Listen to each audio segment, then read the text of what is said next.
ثم جعلناك على شريعة من الأمر فاتبعها ولا تتبع أهواء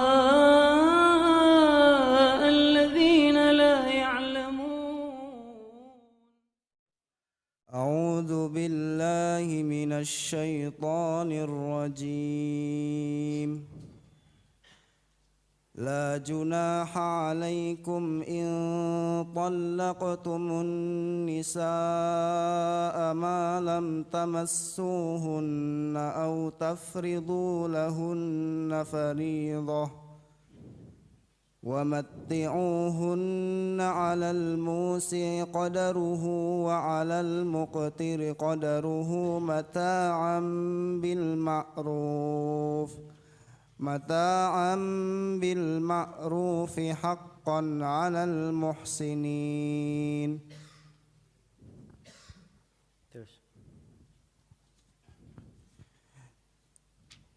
وإن طلقتموهن من قبل أن تمسوهن وقد فرضتم لهن فريضة فنصف ما فرضتم إلا أن يعفون أو يعفو الذي بيده عقدة النكاح وأن تعفوا أقرب للتقوى ولا تنسوا الفضل بينكم إن الله بما تعملون بصير.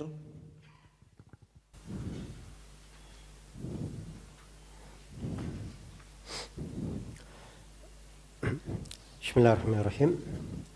Alhamdulillahirabbil alamin. Wassalatu wassalamu ala al-mab'uts rahmatan lil alamin. Nabiyina Muhammad wa ala alihi wa sahbihi wa man tabi'ahum bi ihsanin ila yaumiddin, amma ba'd.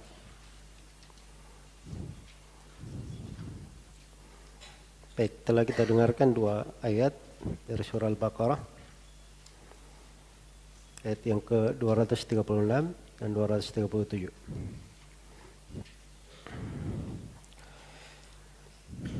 Qala Rabbuna Jalla wa Ala, la junaha alaikum in talaqtumun nisaa ma lam tamassuhunna aw tafridu lahunna fariidah wa matti'uhunna 'alal musii'i qadaruhu wa 'alal muqtiri qadaruhu mata'an bil ma'rufi haqqan 'alal muhsinin. Terjemahan makna ayat, la junaha alaikum, dan tidak ada kewajiban atas kalian membayar mahar in talaqtumun nisa, jika kalian mentalak perempuan, malam tamassuhunna aw tufridu lahunna fariidha,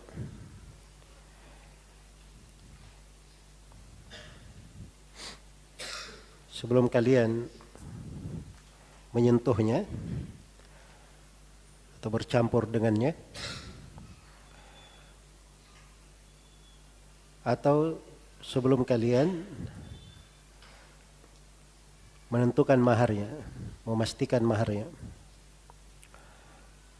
Wa matti'uhunna, dan hendaknya kalian memberi mut'ah, suatu pemberian, alal musi qadaruhu wa alal muqtiri qadaruhu, orang yang mampu menurut kemampuannya dan orang yang miskin, orang yang kesusahan menurut kemampuannya pula. Mata ambil ma'ruf, mata pemberian yang ma'ruf, yang sepatutnya sesuai dengan urf. Haqqan 'alal muhsinin, yang demikian itu merupakan ketentuan bagi orang-orang yang berbuat ihsan.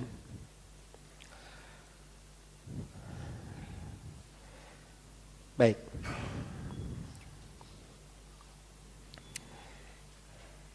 Ayat ini terdapat di dalamnya penjelasan tentang beberapa hukum seputar talak dan juga penjelasan tentang mahar perempuan yang ditalak dan mut'ah.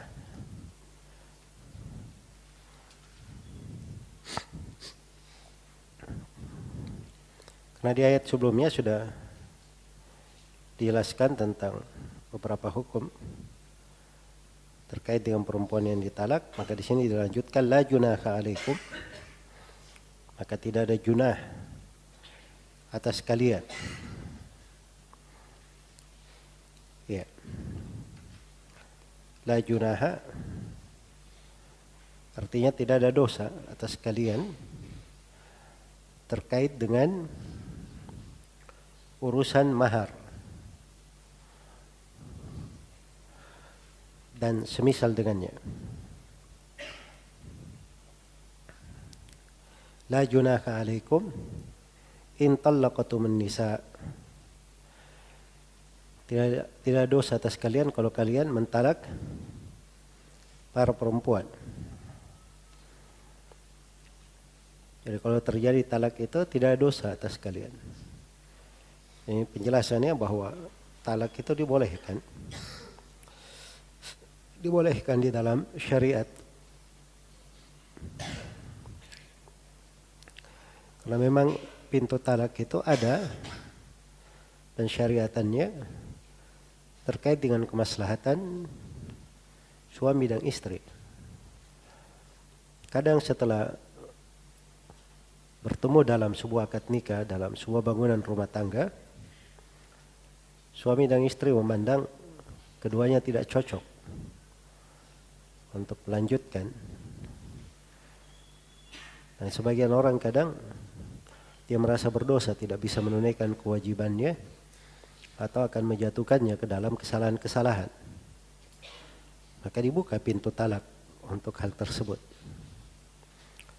Jadi ada sudut-sudut kemaslahatan yang diinginkan di dalamnya. Karena itu pintu pembolehan itu apabila memang ada kebaikan di dalamnya. Adapun kalau dilakukan tanpa suatu alasan yang benar, maka itu bisa masuk ke dalam hal yang makruh atau masuk ke dalam hal yang diharamkan.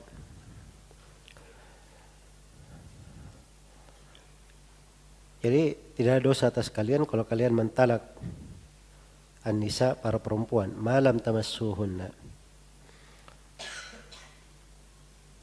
Malam tamassuhunna. Ma di sini bisa diartikan masdariyah. Kalau masdariyah diterjemahkan sepanjang kalian belum menyentuhnya.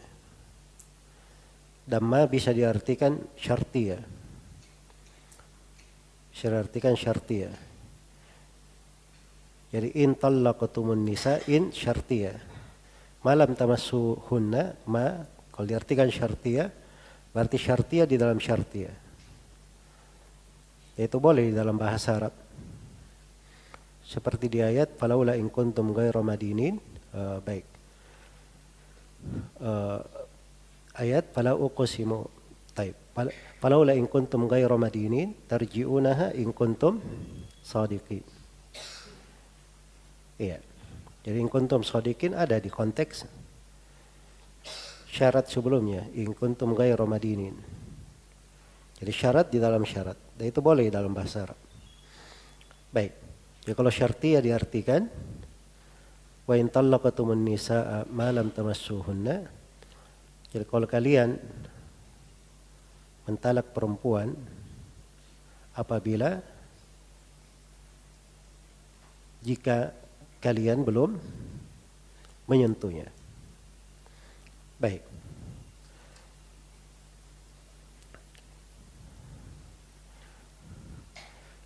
Malam tamassuhunna. Malam tamassuhunna di sini artinya malam tujami'uhunna. Sepanjang kalian belum berhubungan dengannya. Iya. Bercampur. belum terjadi jima. Belum terjadi jima. Itu di syarh penafsiran dari Ibnu Abbas tentang hal tersebut. Di sebagian qiraat dibaca malam tamassuhunna dengan dipanjangkan malam tumassuhunna dengan dipanjangkan alifnya atau mimnya. Dan itu semakna ya, semakna.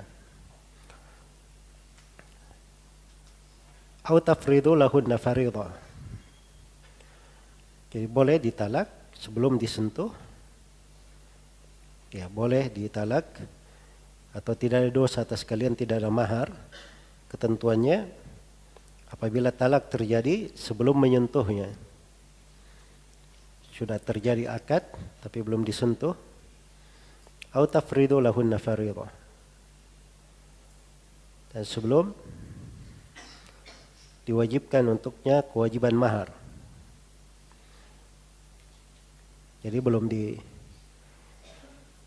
disebutkan berapa maharnya.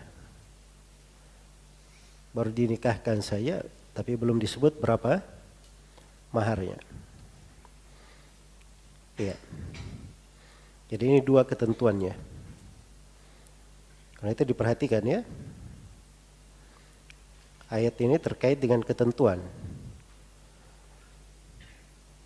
Apa hukum untuk hal yang seperti ini? Sudah di awal disebut la junaha, tidak ada dosa terkait dengan mahar. Artinya maharnya tidak ada kewajiban. Iya. Tidak ada kewajiban mahar. Baik. Jadi ayat terkait dengan perempuan yang ditalak, dia belum disentuh, artinya suaminya belum menjumpainya. Baru akad langsung diceraikan. Jelas ya? Apalagi di masa sekarang itu gampang terjadi. Gampang terjadi. Kadang terjadi akad nikah. Setelah itu katanya perlu waktu dulu. Ya. Masing-masing ikut di orang tuanya 1 bulan. Dan 3 bulan. Dan 1 tahun. Tapi sudah menikah. Nanti di tengah jalan, nah sudah saya kayaknya tidak cocok. Jelas ya? Jadi dia ditalak, suaminya belum menjumpainya atau belum berduaan dengannya. Kemudian belum disebut maharnya, 3 ketentuannya. Belum disebut maharnya. Apa hukumnya? Tidak ada kewajiban mahar. Terkait dengan mahar tidak ada kewajibannya. Iya. Yang wajib adalah apa? Ini kelanjutan ayat. Kelanjutan ayat. Wa matti'uhunna. Dan berilah mut'ah untuk mereka. Nah, mut'ah ini pemberian untuk perempuan yang ditalak. Jadi dia diberi pemberian. Kenapa diberi pemberian mut'ah? Karena dia tidak dapat mahar, dia wajib dapat apa? Mut'ah. Itu salah satu sudut alasan adanya pemberian yang disebut dengan mut'ah. Mut'ah itu talak, pemberian talak namanya. Hadiah talak. Ya, kadang dibahasakan seperti itu. Baik.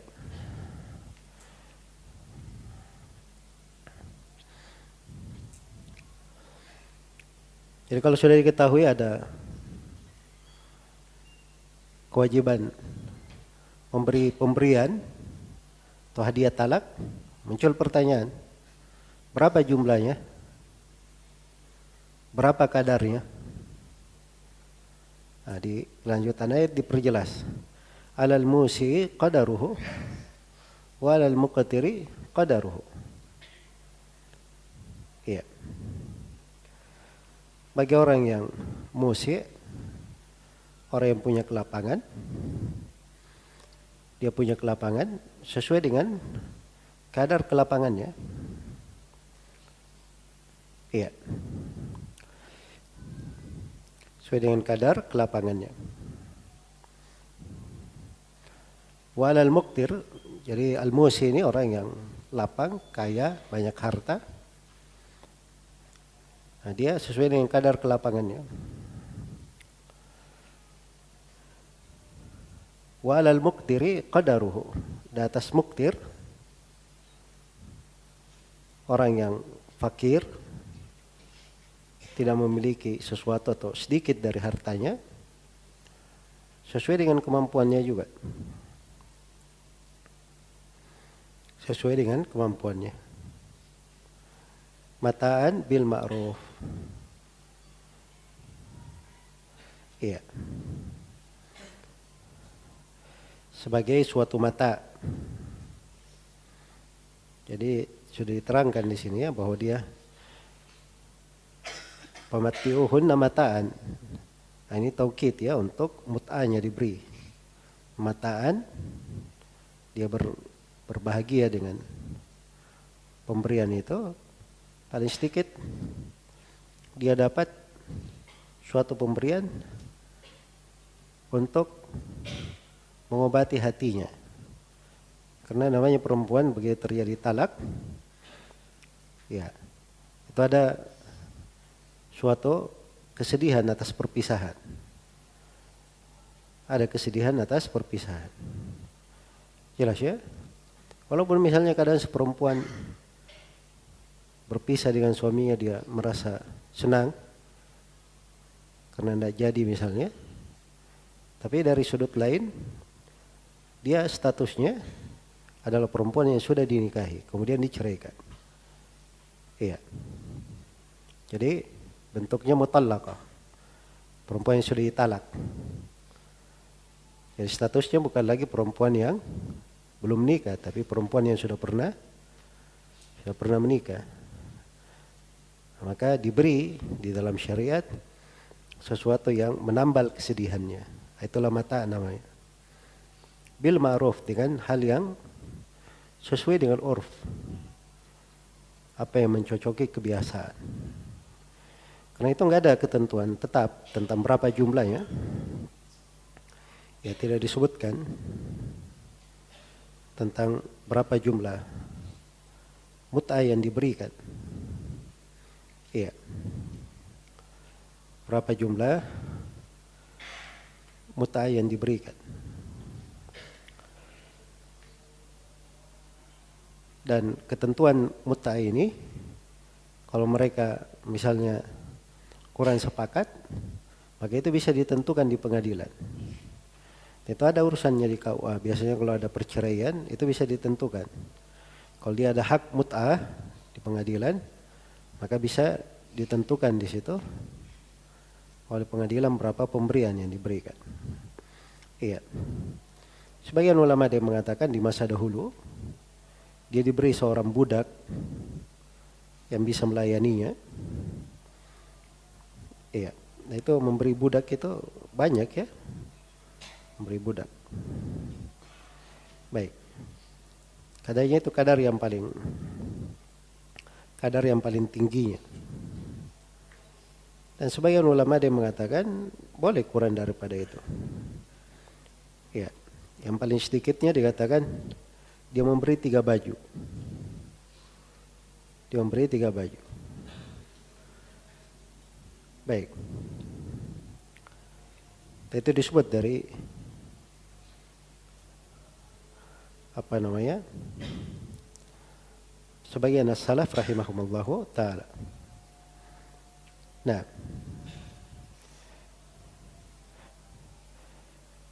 tapi ini kalau kita lihat dari athar yang berjalan, itu bukan ukuran ya, bukan pembatasan. Iya. Karena itu disebutkan dari Al-Hasan bin Ali radhiyallahu ta'ala anha, afwan, Al-Hasan bin Ali radhiyallahu ta'ala anhuma, beliau pernah menceraikan perempuan dan memberikan mut'ah. Mut'ahnya sejumlah 10.000 dirham. Maka perempuan ini berkata, mata'un qalilun min habibin mufariq. Hadiah pemberian yang sedikit dari kekasih yang meninggalkan. Ya.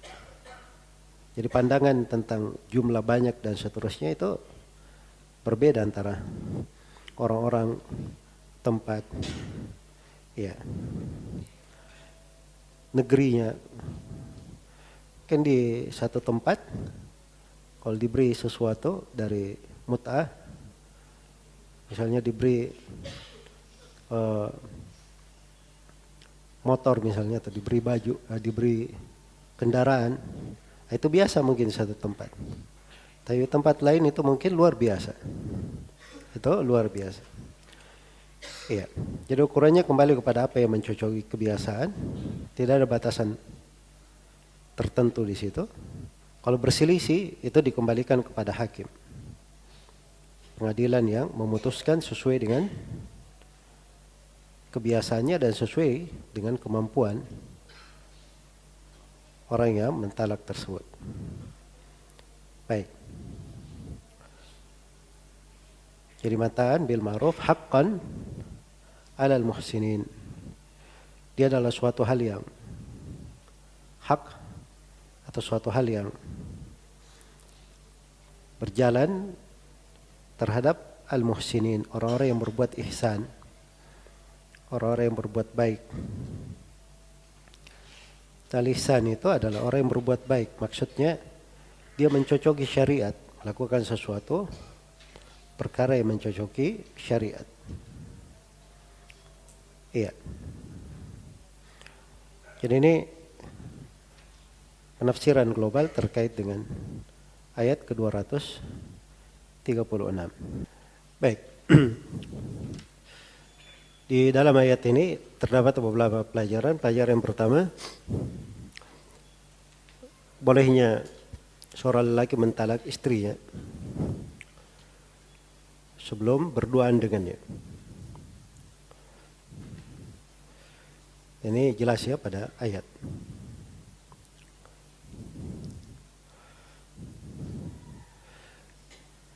Kemudian yang kedua, terdapat di dalam ayat bahwa kata menyentuh itu kadang digunakan untuk bermakna jima. Sebab malam tamassuhunna, almas arti asalnya menyentuh. Tapi di sini tafsirkan oleh Ibnu Abbas dan selainnya dari ulama ahli tafsir bermakna jima, hubungan suami istri.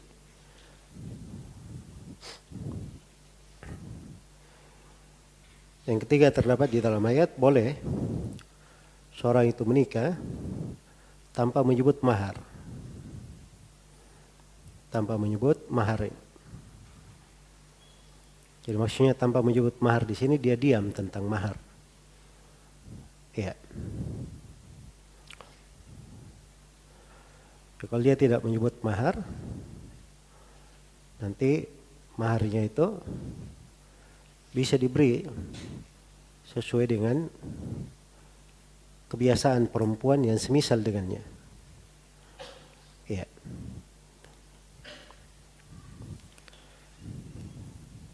Baik.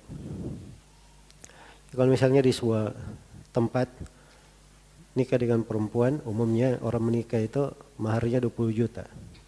Umumnya begitu. Maka dia bayar 20 juta. Sebab itu umumnya. Kalau dia tidak sebut mahar. Nah, itu boleh tidak disebut. Baik. Jadi dalam pernikahan ada 3 keadaan. Keadaan yang pertama, boleh dia syaratkan mahar dan dia sebut. Iya. Katakan ada mahar dan maharnya adalah ini, dia sebut. Dan ini enggak ada silam pendapat ya tentang syahnya. Dan yang kedua, dia menikah tidak disebut maharnya, diam. Tapi mereka tahu bahwa ada mahar. Tapi dia diam, tidak dijelaskan maharnya berapa. Ini juga nikahnya syah. Adapun berapa maharnya, dia dapat mahar al-mithl, mahar perempuan yang semisal dengan itu. Umumnya perempuan yang semisal dengan itu. Jelas ya? Itu kembali ke ukuran orang-orang. Ya. Baik. Kemudian yang ketiga, Kalau dia menikah tapi mensyaratkan tidak ada mahar. Ini nikahkan fulan dengan fulan tanpa ada mahar keduanya, disebut dikatakan tanpa ada mahar keduanya. Apakah ini syah atau tidak? Ini letak silam pendapat di tengah ulama. Ada yang benarnya tidak syah ya, karena mahar itu adalah syarat di dalam pernikahan. Baik.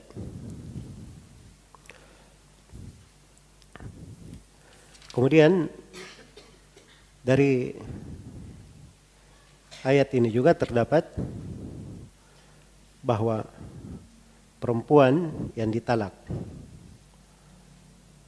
kemudian suaminya belum berduaan dengannya, belum bercampur dengannya, dan belum ditetapkan maharnya, maka tidak ada kewajiban mahar terhadapnya. Hanya wajib diberi mut'ah. Wajib diberi mut'ah talaq. Iya.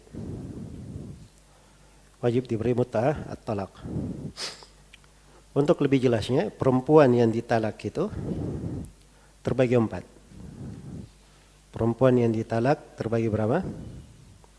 Terbagi 4. Yang pertama, ditalak sebelum suaminya bercampur dengannya dan belum disebut maharnya. Ini yang pertama.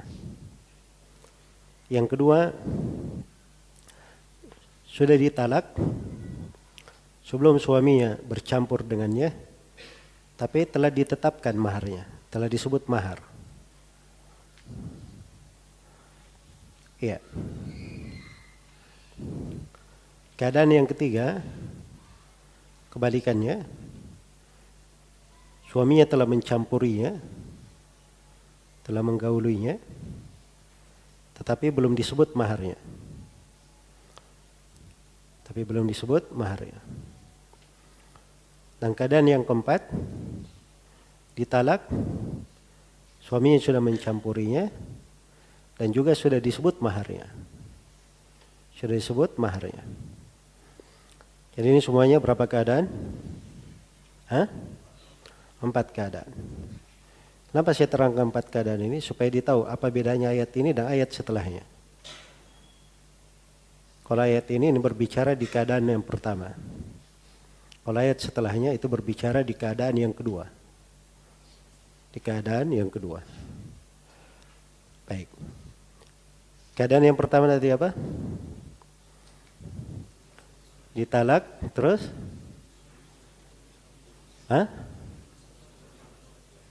Suaminya belum mencampurinya, terus? Belum disebut maharnya. Ini apa hukumnya tadi? Hukumnya pertama dilihat dulu dari sudut mahar. Ada kewajiban mahar? Tidak ada kewajiban mahar. Yang kedua mut'ah. Mut'ah talak ada kewajiban? Ada kewajiban mut'ah talak. Baik, 1. Selesai. Keadaan yang pertama. Keadaan yang kedua. Ditalak. Apa yang kedua tadi? Ditalak terus belum bercampur dengan suaminya, terus dan sudah disebut maharnya. Sudah disebut maharnya. Ini hukumnya akan datang nanti di ayat berikutnya. Dia dapat 1/2 dari mahar. Haknya 1/2 dari mahar. Itu terkait dengan mahar. Atau terkait dengan mut'ahnya, apakah dia dapat mut'ah talak atau tidak? Sebagian ulama ada yang punya kaidah, setiap perempuan yang ditalak dapat mut'ah talak. Iya. Dan sebagian ulama mengatakan tidak. Di sini tidak dapat mut'ah talak. Karena andai kata dapat mut'ah talak, dia akan disebut juga dapat di sini. Karena di sebelumnya disebut dapat. Sedangkan di sini tidak disebut. Baik. Nah, hal yang seperti ini tuh kembalinya ke pengadilan. Itu urusannya di pengadilan. Kalau ada pengadilan, apa yang dia pegang di dalam hal tersebut, apa maslahat yang dia pandang di dalam hal itu. Baik, yang ketiga, apa tadi yang ketiga? Sudah ditalak, terus sudah bercampur dengan suaminya, tapi maharnya belum disebut. Baik, ini untuk maharnya. Berapa mahar dia dapat?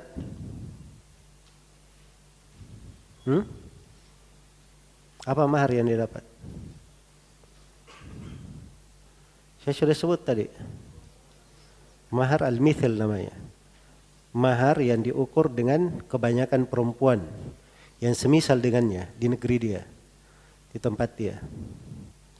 Jadi tidak ada ukurannya. Kalau di Sulawesi di sini mungkin rata-rata 20 juta orang di sini ya mungkin. Tapi kalau dia di sebagian wilayah Masya Allah, di daerah lain ada tempat-tempat yang mungkin dia bisa nikah dengan 1 juta, dengan 5 juta. Jelas ya? Jangan berhijrah ya orang Sulawesi ke sana. Ini contoh ya, contoh. Jadi dilihat kepada perempuan yang semisal dengannya. Ya. Terus semisal itu kan orang juga paham. Misalnya perempuan dia berasal dari satu tempat, pendidikannya misalnya tidak ada. Beda dengan perempuan berasal dari orang yang terpandang, terus dia punya pendidikan tinggi. Nah, itu beda dengan kata semisal dengannya. Jadi diberi sesuai dengan apa yang semisal untuknya. Ya, itu ukurannya ukuran urf, tidak ada ukuran tetap. Baik, keadaan yang keempat, ditalak terus. Sebelum yang keempat, tadi yang ketiga ini, apakah dia dapat mutatut talak? Ya, terkait dengan perempuan yang ini, terkait dengan mutatut talaknya ini silam pendapat ya, saya sudah terangkan. Apakah dia dapat atau tidak? Apakah dia dapat atau tidak di dalam hal tersebut? Ya. Baik, yang keempat, ini sudah bercampur, kemudian disebut maharnya. Disebut maharnya. Maka ini kewajibannya dia diberi mahar sempurna. Diberi maharnya secara apa? Sempurna. Iya. Itu yang dibahas di ayat yang sudah berlalu. La yahillu lakum an ta'khudhu mimma atitumuhunna syai'an illa ayakhafa an la yuqima hududallah. Ini terkait dengan perempuan yang sudah disebut maharnya. Nah, boleh diambil sama sekali dari harta dia. Iya. Adapun mutatut talak, iya. Telah saya terangkan di sini ada dua pendapat ya terkait dengan hal tersebut. Ya. Tapi yang benarnya bahwa mutatut talak itu pemberian diberikan. Apakah dia wajib diberi atau tidak? Perempuan yang ditalak ini kewajiban, ada hal yang perlu diperhatikan. Memang akan datang di ayat yang akan datang. Ayat 241, walil mutallaqati mata'un bil ma'ruf haqqan 'alal muttaqin. Perempuan yang ditalak ada mata bil ma'ruf. Iya. Mata bil ma'ruf. Dan dimaklumi bahwa Nabi sallallahu alaihi wasallam ketika memberi takhir kepada istri-istrinya apakah tetap bersama beliau atau ingin ditalak, itu beliau bahasakan dengan pilihannya fata'alaina umatti'kunna au usarrihkunna sarahan jamila. Kemarilah kalian, saya beri mut'ah untuk kalian, mut'atut talak. Maksudnya saya talak kemudian saya beri hadiah talak, atau saya lepaskan kalian dengan sarahan jamila. Baik. Dan di antara ulama yang ada yang berkata tidak ada mut'ah. Tidak ada kewajiban untuk memberi mut'ah. Iya. Baik.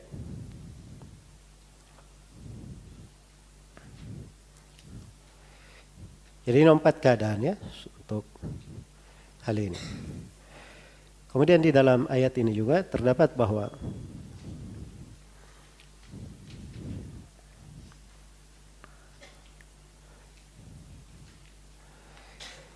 ada kewajiban mutatut talak pada 3 ini. Posisi perempuan yang ditalak belum bercampur dengan suaminya, kemudian belum disebut mahar. Kadar mut'atat talak di dalam ayat dikembalikan kepada kondisi suami. Kalau dia lapang sesuai dengan kelapangannya, kalau dia sempit ada kesusahan sesuai dengan kemampuannya. Ayat ini kaidah dukungan untuk kaidah umum bahwa Allah tidak membebani seseorang kecuali sesuai dengan kemampuannya. Dan terdapat bahwa hukum-hukum syariat itu, hukum-hukum syariat itu berlaku untuk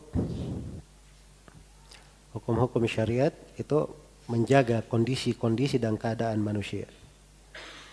Dan terdapat juga di dalam ayat bahwa urf itu ada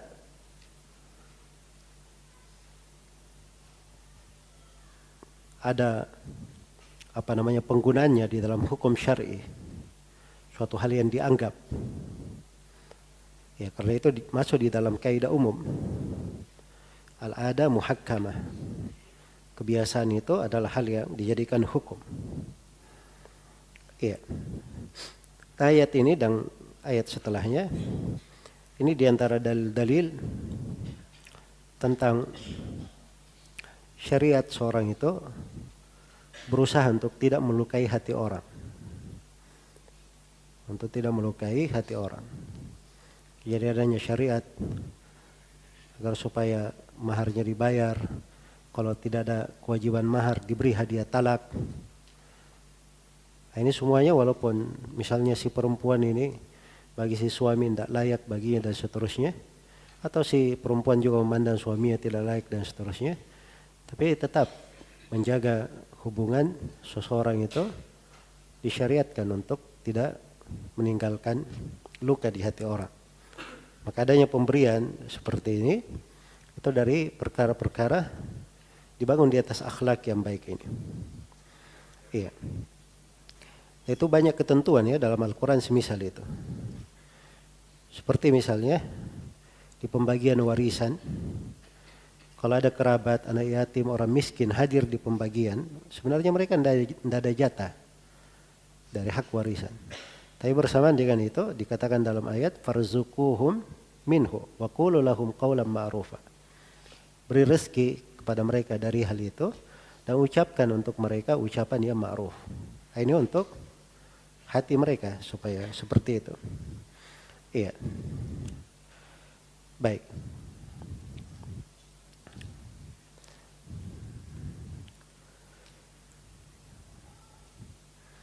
Dan sebagaimana Bani Israel ketika mereka sudah menderita sedemikian rupa, maka Allah memberi minnah kepada mereka. Setelah itu ditamkin di atas muka bumi, dijadikan para imam, ya, dan dijadikan mereka yang mewarisi bumi setelah Firaun. Jadi adanya hal-hal yang mereka hadapi dari perkara yang tidak bagus, itu ditutupi dengan keutamaan-keutamaan yang Allah berikan. Dan itu banyak makna ya di dalam Al-Quran. Baik, kemudian ayat berikutnya, wa in talaqtumuhunna min qabli an tamassuhunna wa qad faradtum lahunna fariidatan fa nisfu ma faradtum illa ya'funa aw ya'fu alladhi bi yadihi 'uqdatun nikah wa an ta'fu aqrabu lit-taqwa wa la tansawul fadla bainakum innallaha bima ta'maluna basir. Baik. Terjemahan makna ayat, dan apabila kalian mentalak istri-istri kalian min qabli an tamassuhunna, sebelum kalian menyentuhnya, waqad faradtum lahunna fariidha, tapi kalian sudah tetapkan fariidha, mahar. Ini bedanya ya. Kalau sebelumnya tadi apa? Sebelumnya apa tadi? Belum disentuh dan belum ditetapkan mahar. Kalau ini belum disentuh tapi sudah ditetapkan mahar. Hukumnya berbeda. Fanisfu ma faradtum. Maka dia hanya membayar 1/2 dari kewajiban. Jadi sebelum menikah akadnya maharnya 100 juta. Ya, contoh ya. Jangan yang kasih mahal-mahal juga. Akadnya 100 juta. Baik. Kemudian terjadi akad nikah. Sebelum bercampur keduanya, belum masuk suami ke istrinya, tiba-tiba si suami mentalak istrinya. Dia mentalak. Maka di sini kewajiban maharnya berapa? 1/2. 1/2 dari 100 berapa tadi? 50 juta. Itu yang dia bayar. Ya, asalnya itu kewajibannya. Kecuali illa ayyafuna. Kecuali kalau si perempuan memaafkan, istri yang ditalak memaafkan. Ya. Misalnya dia berkata, oh enggak usah, saya maafkan. Nah mungkin si perempuan sendiri dia gembira, oh bagus juga saya gak jadi. Misalnya ya. Baik. Nah, itu boleh ya, kalau dia maafkan tidak ada masalah. Makanya tadi diantara ulama yang mengatakan tetap diberi mut'atut talak, karena mut'atut talak ini lain bentuknya. Dia itu bukan hanya karena si perempuan ini belum diberi mahar, tapi dia juga untuk apa? Untuk menambal luka di hati. Ya. Jadi dari sudut pemberian itu bagus ya. Au ya'fu alladhi biyadihi uqadatun nikah. Atau dimaafkan oleh orang yang di tangannya akad nikah itu. Yang di tangannya akad nikah siapa? Ini dua pendapat ya di kalangan ulama ahli tafsir. Ada yang mengatakan walinya, sebab katanya dia menikahkan. Dan ada yang mengatakan si suami. Akad nikah itu di tangannya, dia berhak untuk melepaskan dan dia pula yang mengikatnya. Iya. Jadi maksudnya begini.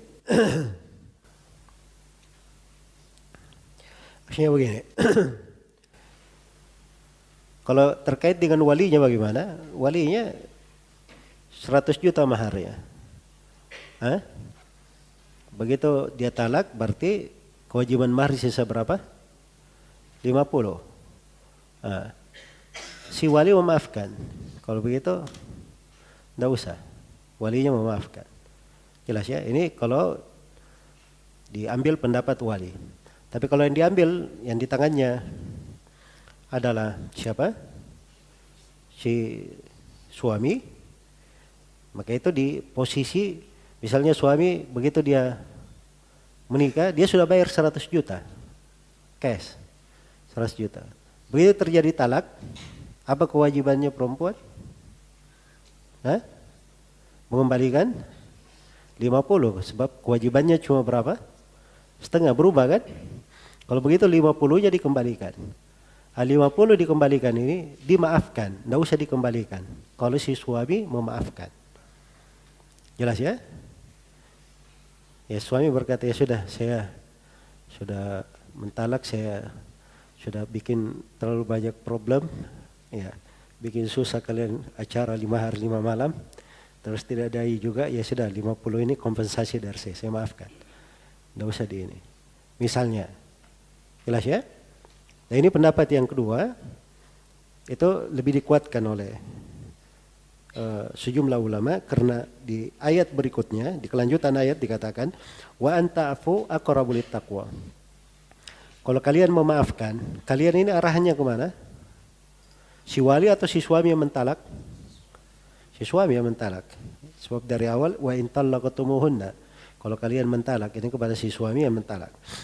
Jadi ini lebih menguatkan ya pendapat yang kedua. Jadi bangun di atas pendapat yang kedua, yang berhak memaafkan tidak bayar itu cuma istri. Dan yang berhak untuk memaafkan lebihnya itu cuma si suami. Itu dibangun di atas pendapat yang pertama.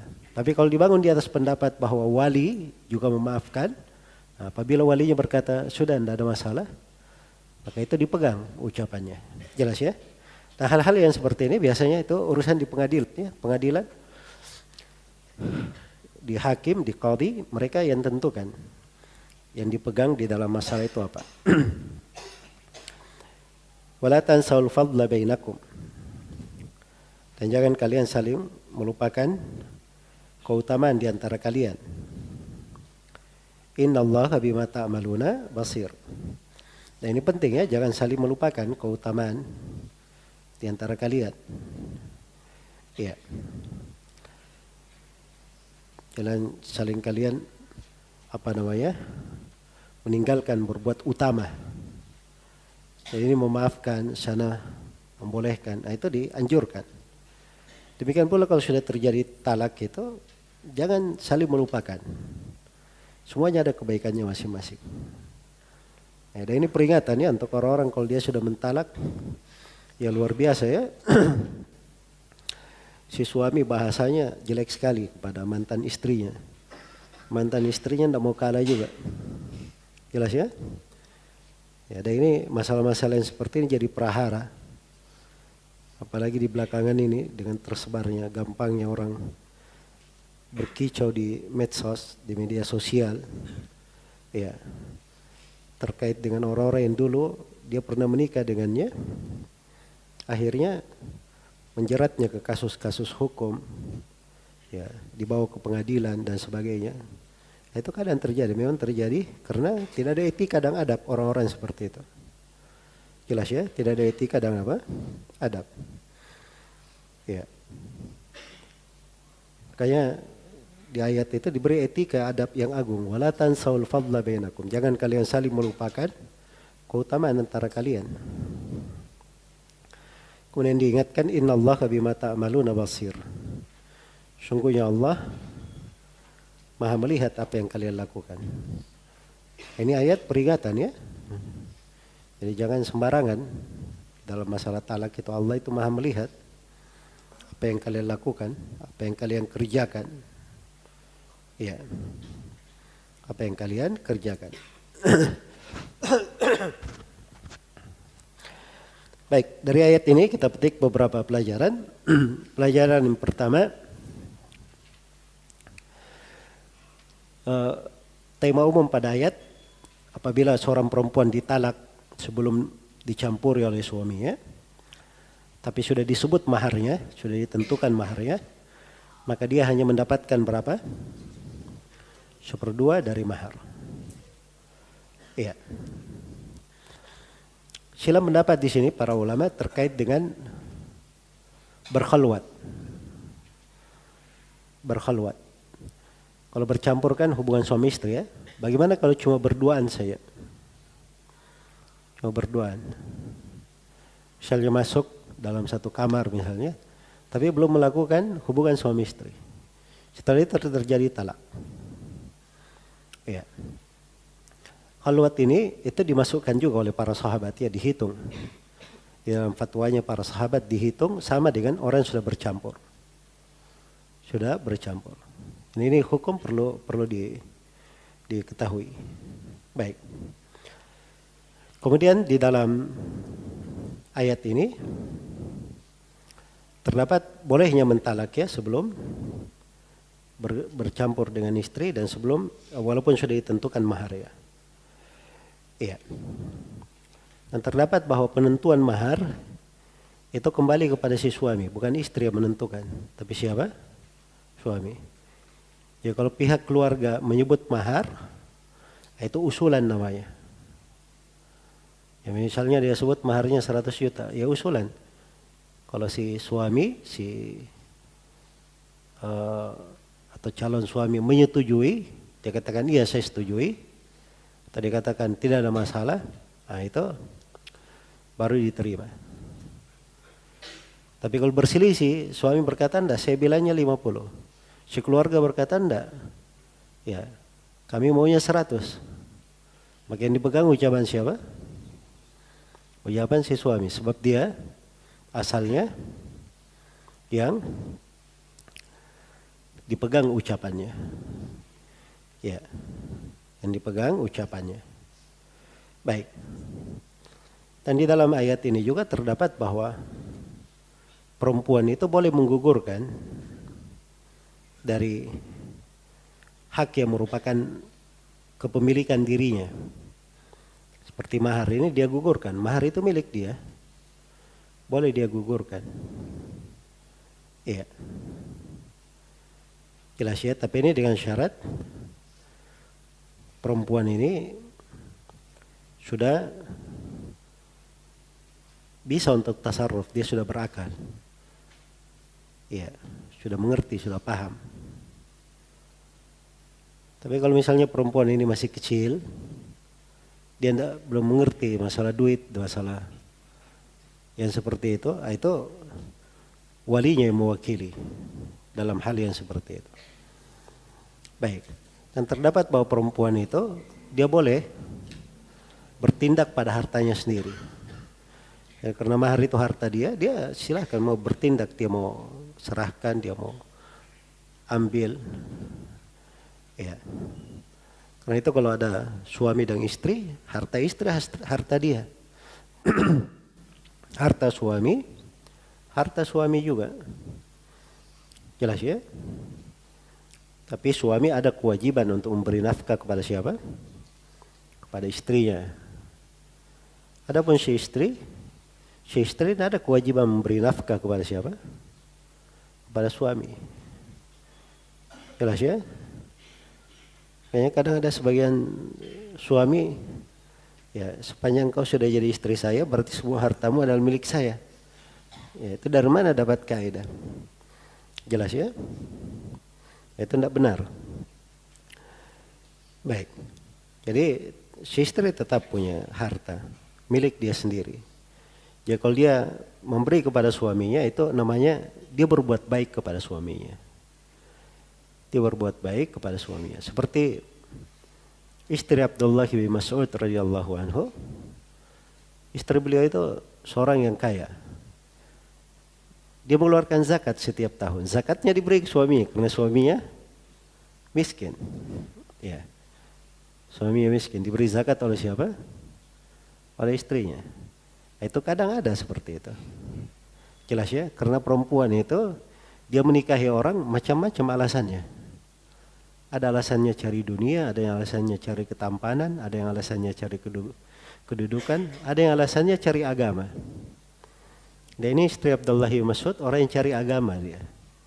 Abdullah bin Mas'ud itu cacat kakinya juga radhiyallahu anhu. Ya, tapi beliau adalah seorang yang apa? Berilmu dari ulama sahabat. Dari ulama sahabat, pemuka di kalangan para sahabat Rasulullah sallallahu alaihi wasallam. Itu lebih mahal daripada segala dunia dan isinya. Baik. Jadi kadang ada perempuan-perempuan yang berpikir seperti itu. Itu pikiran perempuan yang lebih berakal daripada yang lainnya. Iya. Karena apa yang terkait dengan akhirat itu selalu lebih baik daripada apa? Daripada dunia. Kemudian di dalam ayat ini juga terdapat bahwa suami itu boleh memaafkan kelebihan mahar yang dia berikan. Jadi kalau dia sudah bayar mahar, ya begitu dia talak sebelum bercampur, maka dia berhak mengambil setengahnya. Tapi kalau setengahnya ini dia maafkan, ya maka itu tidak ada masalah. Dan terdapat di dalam ayat ini juga bahwa nikah itu adalah akad. Nikah itu adalah akad. Jadi akad, kalau dia sepanjang dia akad itu boleh diwakilkan. Boleh diwakilkan. Kalau misalnya di hari pernikahan si calon mempelai laki-laki tidak bisa hadir misalnya karena dia lagi di luar negeri atau ada hal yang dia tidak bisa, maka kalau diwakilkan boleh saja. Jelas ya? Ya dia datang di situ wakilnya, ya menerima akad nikahnya. Jelas ya? Bukan penggantinya ya, beda antara pengganti dan apa? Wakil. Kalau mewakili itu datang sifatnya sebagai wakil. Dia berkata saya adalah wakil si fulan. Pakaiannya pakaian biasa aja. Yang pakaian pengantin nanti dikira dia penggantinya. Yang kalau mewakili itu tidak ada masalah. Baik. Kemudian juga dimaklumi bahwa akad itu boleh saja akad nikah. Misalnya akad nikah hanya dua mempelai kemudian hadir di situ walinya, ya ada dua saksi terus dinikahkan, maka itu sudah syah dari sudut akad nikah. Jelas ya, tapi di pernikahan itu ada namanya i'lan bin nikah, mengumumkan pernikahan. Nah, itu makanya ada resepsi pernikahan, itu pengumuman untuk apa? Nikah. Dan kadang ada orang dia buat akad nikah sekaligus dia umumkan karena dia undang ke acara akad apa? Akad nikahnya sekaligus pernikahan. Nah, ini biasanya orang yang tidak mau repot-repot. Dan umumnya di masyarakat seperti itu ya. Umumnya di masyarakat seperti itu. Baik. Kemudian di dalam ayat ini juga terdapat anjuran untuk memaafkan. Karena dikatakan wa anta'fu aqrabu littaqwa. Kalau kamu memaafkan itu lebih dekat kepada ketakwaan. Nah, ini memang ayat di pembahasan talak, pembahasan mahar. Dianjurkan memaafkan, tapi teks ayat itu lebih umum. Di segala hal yang sifatnya terkait dengan hak pribadi, memaafkan itu lebih utama. Ingat saya beri ketentuan ya. Padahal yang sifatnya hak apa? Hak pribadi. Memaafkan lebih apa? Lebih didahulukan. Tapi kalau pada hal yang merupakan ketentuan tetap dalam agama itu tidak ada maaf-maafan. Pencuri sudah mencuri sebagaimana itu kalau syariat dipotong tangannya, oh enggak ada istilah dimaafkan. Jelas ya?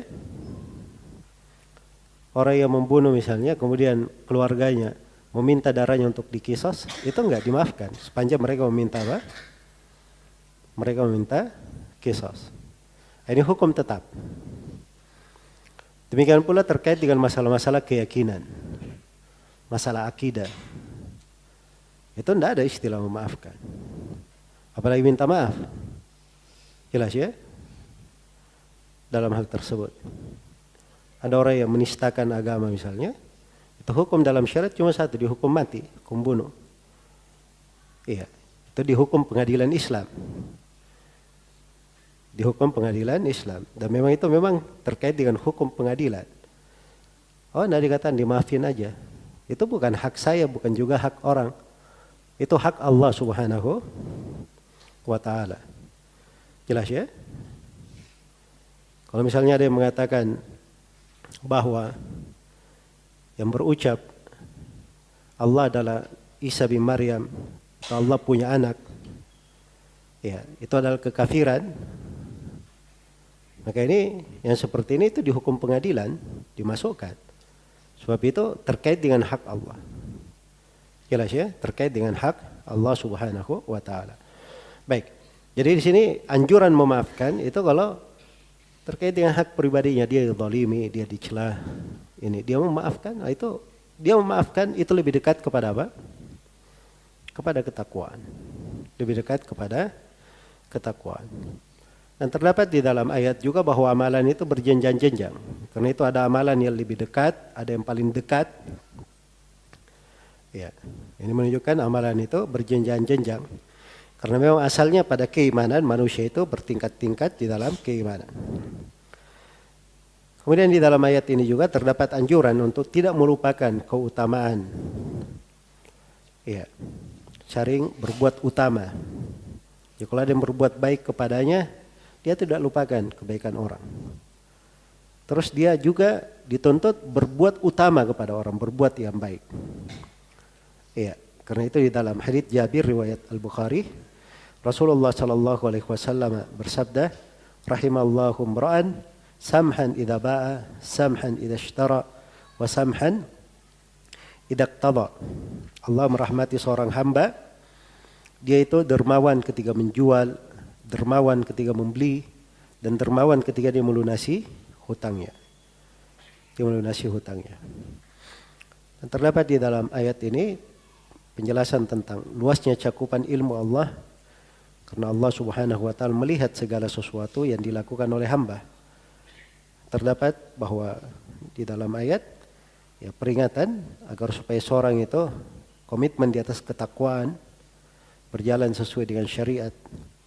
Karena Allah Subhanahu wa ta'ala memperhatikan segala yang dilakukan oleh hamba-hambanya.